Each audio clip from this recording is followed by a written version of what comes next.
this thing on? Is this thing on? I can't even tell. It's been so long. But we're back.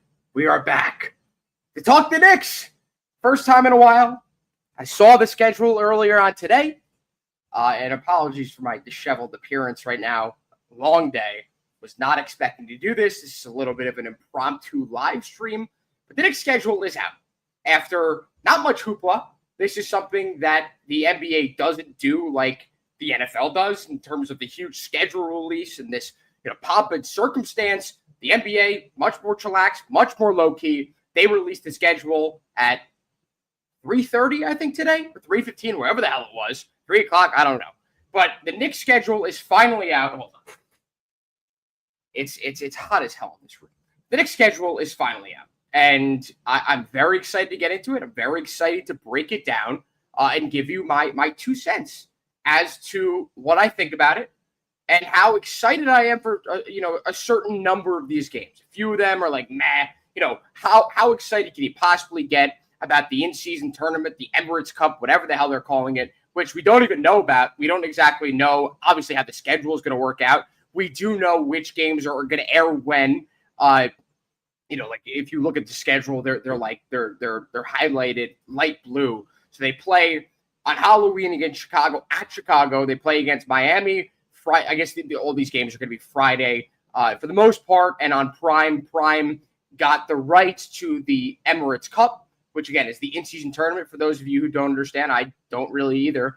But then after that, from December 9th to the 16th, that's the NBA Cup knockout rounds, and somehow throughout all of those days, their regular season game is going to be played. So if the Knicks, let's say they advance the knockout rounds, they're going to play the 10th, the 11th, the 12th. Wait, this makes no sense. This makes zero. Okay, I'm so confused about that part of the schedule. We're going to look right past that. We have no viewers right now. I have no idea why that's the case. I feel like maybe no one was interested in tuning into my live stream about something that may not be so exciting to you. And hold on, let me just check. Let's make sure that this isn't off. I mean, if I have zero viewers, then it is what it is. Let's see something here. Let's see. I got no viewers. Oh, now I got 3. There we go. I think that might just be for me. But either way, I don't really care. Let's get into it. Let's talk about again, my general takeaways and, what I'm excited for. And I think that what my mind immediately went to, and it's something, if you saw my tweet about it, clearly it drew my attention. And that's the idea that the Knicks play a significantly larger amount of games in the second half of the season in prime time. For whatever reason, I don't know why this is the case. I think the NBA correctly assumes that the Knicks are going to be in contention for something. Maybe the regular season, I guess championship. The top regular season record. That, or they might think that the Knicks are going to be a championship contender. Obviously, that remains to be seen. This Knicks team certainly has better odds than they've ever had to make the NBA Finals, and I think the NBA sees that and they want to capitalize on it. First off, and this isn't necessarily connected to the idea of the schedule release and how I'm very excited for this. I'm very excited that we now have different options besides ESPN and TNT. And TNT never did an awful job presenting the NBA. I thought they were pretty good, but that's also a low bar that the ESPN broadcast set. ESPN produced some of the worst network TV, not just sports presentation. It is the worst sports presentation of any different sport on any network that I've ever seen. Not just that. It was the worst presentation of anything that I had ever seen.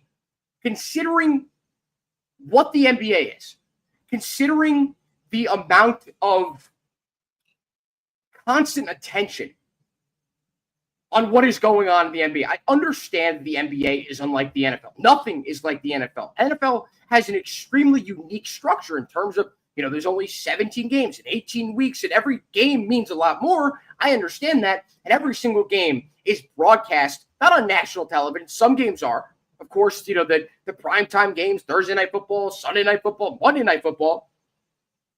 But every game you get in your area, and the surrounding area. Some games that are bigger get a larger share of the country in terms of what is airing. So the NBA is not like the NFL. But the NBA has star power in which none of the other leagues have. Like, yeah, Patrick Mahomes is big. Tom Brady was big. Do any one of those guys touch the superstardom of a LeBron James, of a Steph Curry? And I understand that I just mentioned the two elder statesmen of the NBA. Two guys that, of course, drove in hundreds of millions, if not billions of dollars in revenue for the NBA. Hold on. I think I see where this went wrong. Hold on. Let me just fix this. Yeah, I did not include the Knicks name, the team name in the live stream name. No wonder no one clicked on this. Who the hell cares about the general NBA schedule? But we're talking Knicks. If you're just joining now, maybe you just saw this and originally saw like, what the hell is this kid talking about? Well, I'm talking about the Knicks, and I'm talking about the schedule release. So I'm very excited for the variety of options that we have. Just know that the best NBA commentators are still doing it. Kevin Harlan, Ian Eagle. I believe Kevin Harlan's with Amazon, if I'm not mistaken. My guy, Noah Eagle, well, I'm friendly with, is going to be on NBC, one of the main guys there.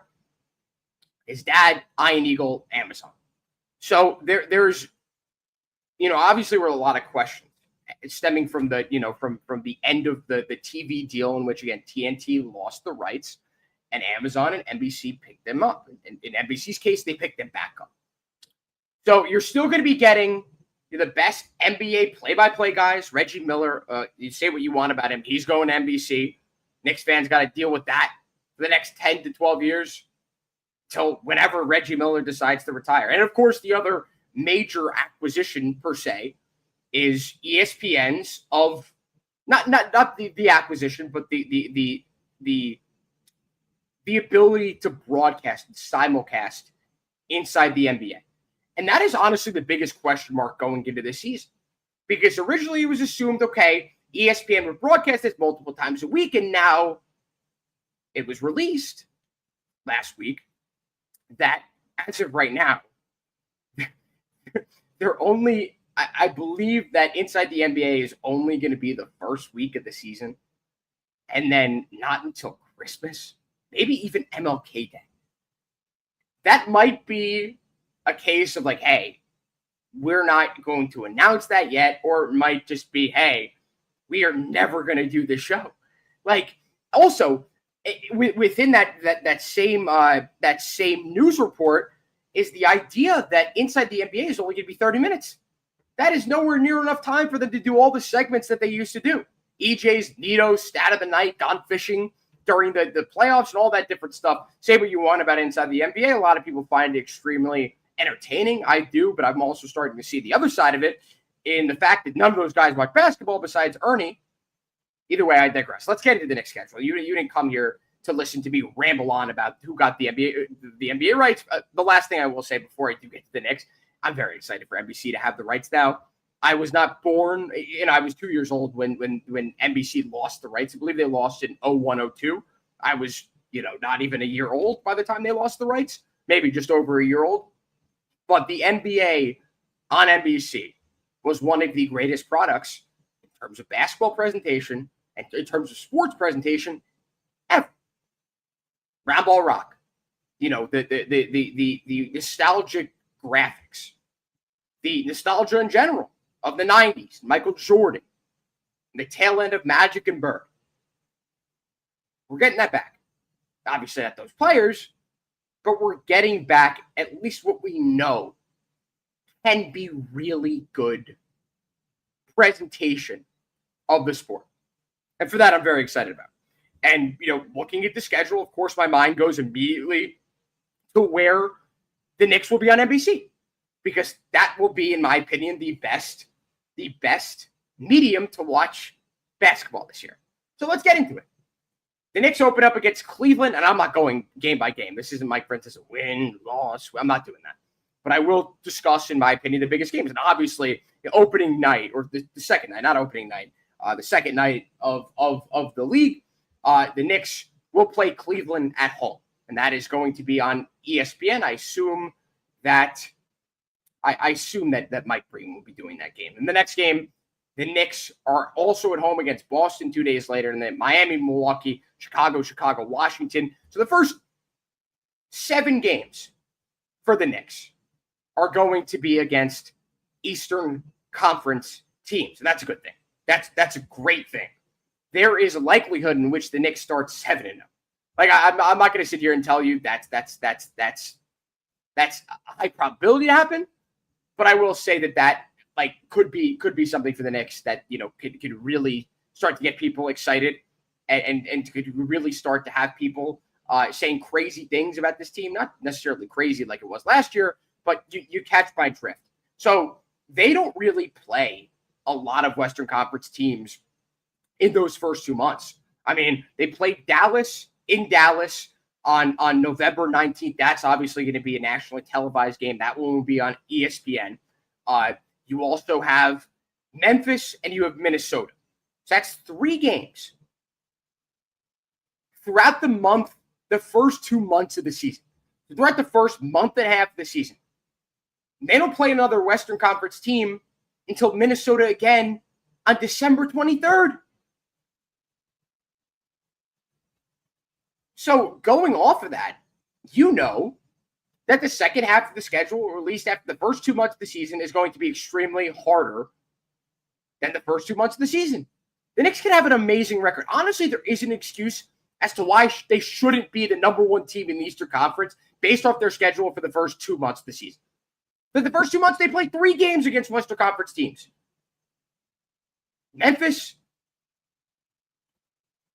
Minnesota, Memphis, Dallas, 4. Well, 3 until December 23rd. 3 Western Conference games in the first 2 months of the season. With how bad the Eastern Conference is shaping up to be, the Knicks should be in amazing position by Christmas Day. Christmas comes around. Not only do they play the Cavs on opening night, the Knicks also play the Cavs, and we knew both of these things. The Knicks play the Cavs on Christmas Day. And as always, the Knicks are the 12 o'clock matinee game, which sucks for me because I go to the Christmas Day game every year, and it sucks having to leave my house at 10:15 in the morning.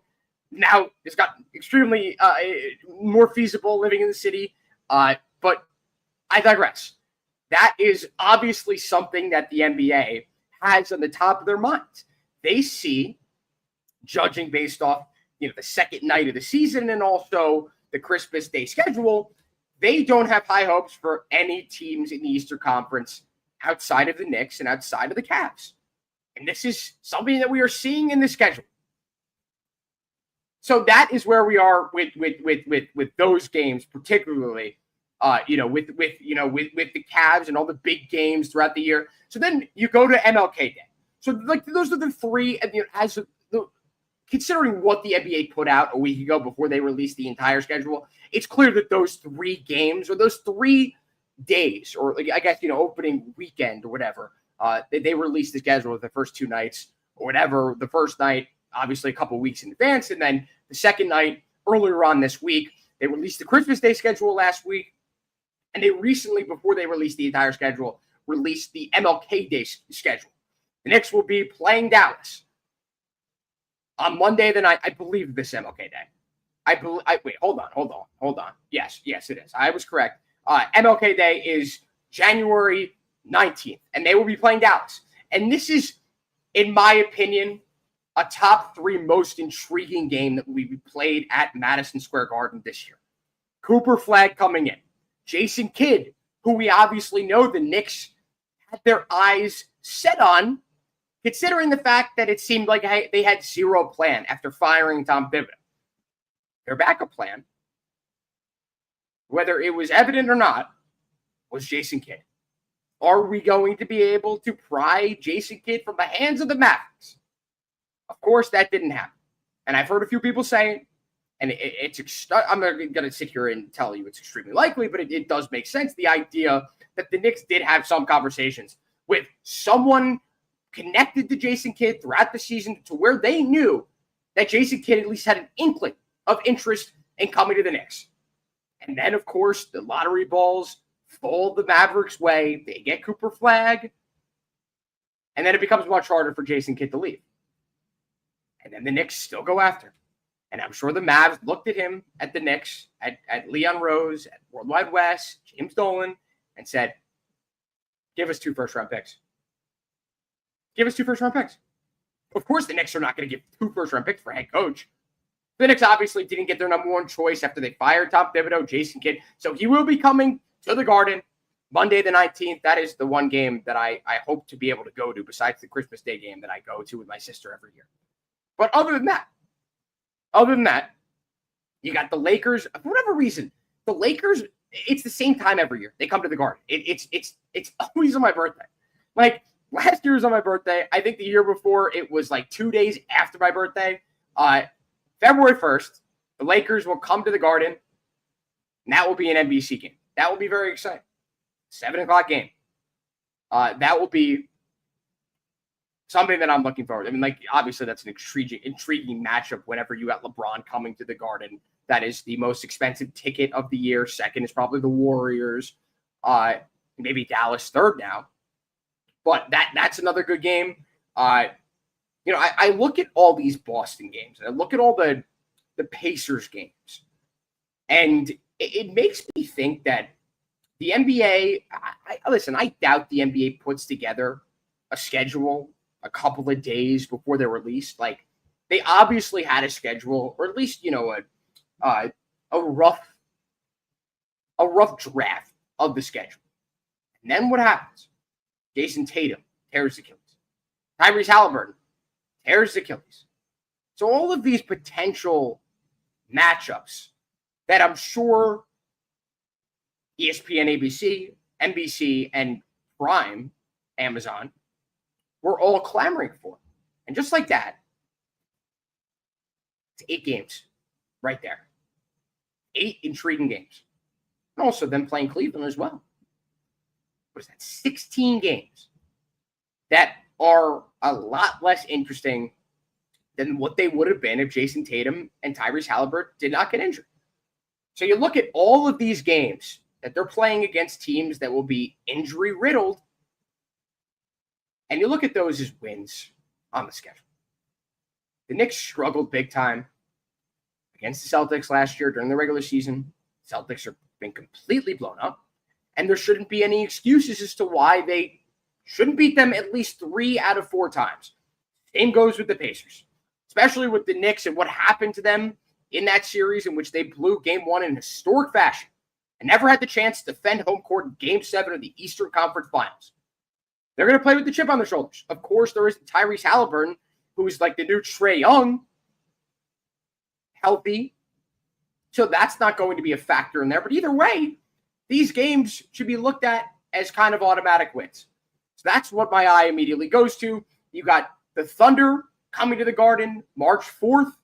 Like, this is just an unbelievable stretch of basketball where they play OKC, Denver, the Lakers, Clippers, Jazz, whatever, Indiana, whatever, Golden State, Memphis. Like, it seems like, and this is what I said earlier, and I think that it's largely due to this. And like, originally I tweeted, I'm like, I don't understand why there's so many primetime games in the second half of the year as compared to the first. Well, now going through the schedule, you could see that the NBA has saved the majority of the times the Knicks will be facing Western Conference teams to the second half of the year. They, for everything they've released, opening day, Christmas, MLK Day, they clearly do not value the talent in the Eastern Conference. They don't think it is up to the standard that, of course, the Western Conference is at. As of right now, it looks like 2 to 3 teams could be competitors in the East. And 2 teams are head and shoulders above the rest. The Magic got better. The Hawks got better. The Knicks and the Cavs are the 1A and 1B. I think the Knicks are number 1. I think the Cavs are number 2. But you could make the argument for 1A and 1B. So I kind of did not plan this well. I got started with dinner a little late. I have work in 10 minutes. So I'm going to have to cut this short.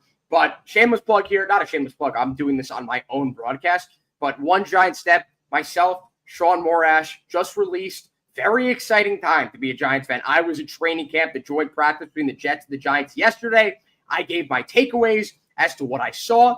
That's on the newest One Giant Step, wherever you get your podcasts, and also the WFN YouTube. So check that out if you're looking for your Giants fix. August 14th. There's 2 more months to the basketball season. 3.5 weeks to the football season. You know what type of content you're going to get. You're also going to get a lot of depressing Yankees content, unless they're able to magically pull their shit together in mid-August. How easy the schedule is in September. There should be meaningful baseball to talk about. But that'll do it. Thanks, everyone, for tuning in. I know this is a little bit impromptu. Again, apologies for the disheveled appearance for myself, but this is a big deal. We finally got some NBA news. Again, they don't do it like the NFL does, but it doesn't mean I'm not going to sit here and give you a quick reaction to it. So thanks, everyone, for tuning in. I know it took a while for people to get in. If you missed the first 10 minutes of me rambling about my thoughts on ESPN, my thoughts on NBC now having the rights, scroll back to that. I think it's an interesting topic. If you want your Knicks stuff, start at around 9 minutes. So check that out if you missed any of it. And One Giant Step out now. Sean Morash. Check that out. Talk to you all very soon.